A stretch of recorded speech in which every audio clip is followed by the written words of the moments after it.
बिस्मिल्लाहिर्रहमानिर्रहीम अस्सलाम वालेकुम की हाल है तुहाडा सब ठीक ठाक हो। अज आप बनावांगे मिक्स दाल। तो मिक्स दाल आप इस तरीके नाल बनावांगे कि जिद्दां बनाउण दा तरीका तुहानूं बड़ा ही पसंद आएगा। तो इस तरीके नाल जे तुसीं दाल बनाते हो तो तुसीं यकीन करो बिल्कुल तुहानूं हलीम दा स्वाद आएगा। तो बिना टाइम ज़ाया कीते आप अपनी वधिया जी रेसिपी नूं बना लैंदे आ। तो इहनूं बनाउण वास्ते आप सब तो पहले तो ले लवांगे दालां। सब तो पहले तो असीं जिहड़ी दाल लैण लगे ने वो साबत छिलके वाली दाल, ठीक है। असीं हरी छिलके वाली दाल लईए। उन तो बाद अपना जिहड़ी दूसरी दाल लवांगे ना वो है पीली दाल, जिन्हों आपां मूंगी दी दाल भी आने हैं। थोड़ी जी आपां माश दी दाल ले लवांगे। अच्छा, सब चीज़ां जिहड़ियां ने तकरीबन 3-3 चम्मच ने, क्योंकि बहुत ज़्यादा पकावांगे तो काफ़ी ज़्यादा ये बन जाणगियां। इन्हां दालां नूं लैण तो बाद हुण जिहड़ी आपां दाल लैणी है ना वो ये मसरां दी दाल, जिन्हों आपां मसूर दी दाल भी आखने आ। ये सब दालां मैं तकरीबन 3-3 चम्मच ले लईआं ने। दालां लैण तो बाद हुण आपां ले लवांगे एक अदद बोल, ते बोल विच आपां सारियां दालां नूं पा लवांगे। ते इहदे विच आपां पानी नहीं पावांगे, खुला डुला पानी पा के इहनूं आपां चंगी तरह धो लवांगे कि जिहड़ी भी कोई मिट्टी है या छोटे मोटे कीड़े भी हुंदे ने ना दालां विच, ते वो सारे जिहड़े ने ना निकल जाण। पहलों तुसीं थोड़ा जिहा भावें साफ कर लवो, नहीं तो धोवोगे तां भी बिल्कुल ना सब कुछ साफ हो जांदा है। तो जदों 2-3 वारी धो लवो तो फिर तुसीं इहदे विच पा देना पानी। पानी पा के तुसीं इहनूं भें के रख देना, कोई 1 घंटे वास्ते या अद्धे घंटे वास्ते जरूर रख दिया जे।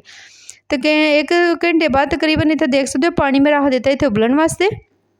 तो जिवें ही पानी दे विच उबाल आउंदा ना तो फिर आपां इहदे विच पा देवांगे दालां, जिन्हां नूं आपां भें के रखिया सी। दालां पाउण तो बाद आपां एक बारी इन्हां सब नूं चंगी तरह मिक्स कर लवांगे। मिक्स करन तो बाद ढक्कण दे देवांगे ताकि दाल अपणियां पकणियां शुरू हो जाण। तो आ देख सकते हो इत्थे दाल दे विच उबाल आउण लग पिया, दाल साडी पकण लग पई है। एक बारी आपां इन्हूं सब नूं चंगी तरह सोहणा बड़ा मिक्स कर लांगे। जदों तुसीं एक बारी सब नूं मिक्स कर लो तो उत्ते जिहड़ी तुहानूं चिट्टे रंग दी झिरग नज़र आउण डई है ना, इहनूं आपां सारी नूं ला लवांगे, ठीक है। एवें करके ना तुसीं चमचे दे नाल किसी कड़छी दे नाल ना तुसीं इहनूं सारी नूं ला लिया जे। तो इहदा फायदा नहीं हुंदा तो नुकसान ही है। फिर ये ला लेनी चाहिदी है। तो फिर मैं इत्थे सारी जिहड़ी झिरग है ना फिर इहनूं ला लवांगे। लाण तो बाद ना आपां इहनूं फिर पक्कण वास्ते रख देना, ठीक है। हल्की फ्लेम ते पहलू 2 ਤੋਂ 3 उबाले दे लिया जे। फिर तुसीं इहदी फ्लेम जिहड़ी है ना उहनूं बिल्कुल हल्का जिहा कर दे जे, पक्कण नहीं रखदे जे जद तक दाल चंगी तरह गल नहीं जांदी।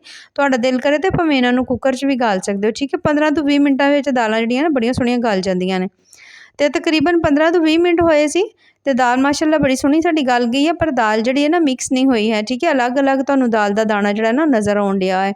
तो आपां इन्हां नूं करना है मिक्स। एवें करके तुसीं किसी डोई दे नाल भी इन्हां नूं चंगी तरह मिक्स कर सकदे हो, नहीं तो तुहाडे कोल जिहड़ा छोटा हैंड विस्कर हुंदा ना जिहदे नाल आपां आंडे शांडे बीट करने आ, वो वाला ले लिया जे। ਉਹਦੇ ਨਾਲ दालां नूं सब नूं तुसीं मिक्स करना चंगी तरह कि तमाम दालां जिहड़ियां ना आपस मिक्स हो जाए तो दाल दा जिहड़ा दाना है ना वो खत्म हो जाए। इवें तुहानूं बहुत ज़्यादा मज़ा आएगा, हलीम दा तुहानूं इहदा स्वाद आएगा। तो चंगी तरह इन्हें सब नूं मिक्स कर देना। जदों तुसीं देखोगे तुसीं सब नूं चंगी तरह दालां नूं मिक्स कर दिता, दाल दा दाना खत्म हो गया। तो फिर आपां इहनूं कुछ देर वास्ते ना फिर पका लवांगे। एवें बहुते नहीं 3 ਤੋਂ 4 मिनट लई, क्योंकि थोड़ा जिहा पानी मैनूं इहदा हले ज़्यादा लगदा पिया। तो आपां थोड़ी जी अग तेज़ करके ना इहदा पानी भी सुका लांगे। उन्नी देर विच जिहड़ियां दालां ना वो भी सोहणियां बड़ियां पक जाणगियां। तो जिन्नी चिर ये पकदियां ने इत्थे आपां ले लैने एक अदद पैन, ते पैन दे विच आपां थोड़ा जिहा सरों दा तेल पावांगे। उहदे विच पावांगे आपां तकरीबन एक अदद मीडियम साइज़ दा प्याज पा देवांगे। प्याज पा के ते हुण आपां इहनूं थोड़ा सोहणा बड़ा भुन लवांगे। तो जदों तुसीं देखो जिहड़ा प्याज है उहदा रंग थोड़ा थोड़ा जिहा लाइट ब्राउन होण लग पिया, थोड़ा प्याज नरम होण लग पिया ना, तो फिर आपां इहदे विच बाकी चीज़ां जिहड़ियां ना वो पावांगे। तो सब तो पहले जिवें देखो प्याज थोड़ा जिहा नरम हो गया, हल्का लाइट ब्राउन हो गया, तो आपां 1 चमचा इहदे विच पा देवांगे अदरक दा पेस्ट। अदरक दा पेस्ट पाउण तो बाद हुण आपां इहदे विच पावांगे आधा चमचा लसन दा पेस्ट। दोनों चीज़ां पा के हुण आपां इन्हां नूं फिर भुन लेना जद तक इहदे विच ओह भुजे अदरक लसन दी सोहणी बड़ी खुशबू नहीं हुंदी। इन्हां सब चीज़ां नूं पकाउण तो बाद हुण मसाले पा लवांगे। नमक पा लिया तकरीबन अद्धा चमचे तो थोड़ा जिहा ज़्यादा। ਉਹਦੇ ਨਾਲ ਹੀ मैं इहदे विच पा दिता थोड़ी जी इहदे विच मैं पा दित्ती हल्दी, नाल पा दित्ती है मैं लाल मिर्च। 2 आपां इहदे विच टमाटर पा देवांगे, ठीक है। थोड़ियां जी हरियां मिर्चां पा के सब चीज़ां नूं पा के हुण आपां इन्हां सारियां चीज़ां नूं चंगी तरह भुन लेना, ताकि सब चीज़ां जिहड़ियां ना सोहणियां बड़ियां पक जाण, मिर्चां दा कच्चापन भी खत्म हो जावे। इत्थे तुहाडा दिल करे हल्का जिहा पानी दा छिट्टा ला के ते इहनूं मसाले नूं भुन्नण दी, तो थोड़ा जिहा आपां लावांगे पानी दा छिट्टा, ताकि चंगी तरह जिहड़े मसाले ने ना साडे सोहणे बड़े भुज जाण। अच्छा, इत्थे तुहाडा दिल करे इहदे विच ना कोई हलीम मसाला पाउण दा, तो तुसीं ओह भी पा सकदे हो, या तुहाडा कोई होर दिल करे मसाला पाउण नूं तो तुसीं थोड़ा जिहा पा लिया जे।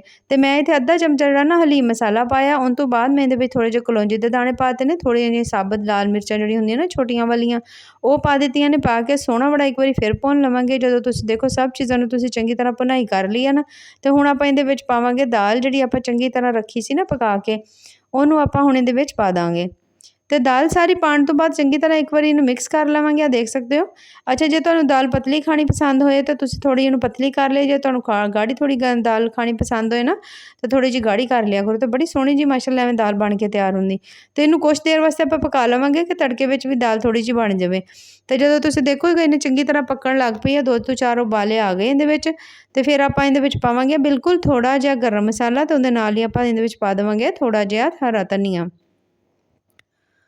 ਦੋਨਾਂ ਚੀਜ਼ਾਂ ਨੂੰ ਪਾਉਣ ਤੋਂ ਬਾਅਦ ਨਾ ਇਹਨਾਂ ਦੇ ਉੱਤੇ ਆਪਾਂ ਇਹਨੂੰ ਫਿਰ ਕੱਜ ਦੇਵਾਂਗੇ, 2 ਤੋਂ 3 ਮਿੰਟ ਲਈ ਦਮ ਦੇਵਾਂਗੇ। ਤੇ ਆ ਦੇਖੋ ਮਾਸ਼ਾਅੱਲਾ ਕਿੱਡੀ ਸੋਹਣੀ ਤੇ ਸਵਾਦੀ ਜੀ ਸਾਡੀ ਦਾਲ ਜਿਹੜੀ ਬਣ ਕੇ ਤਿਆਰ ਹੋ ਗਈ ਆ।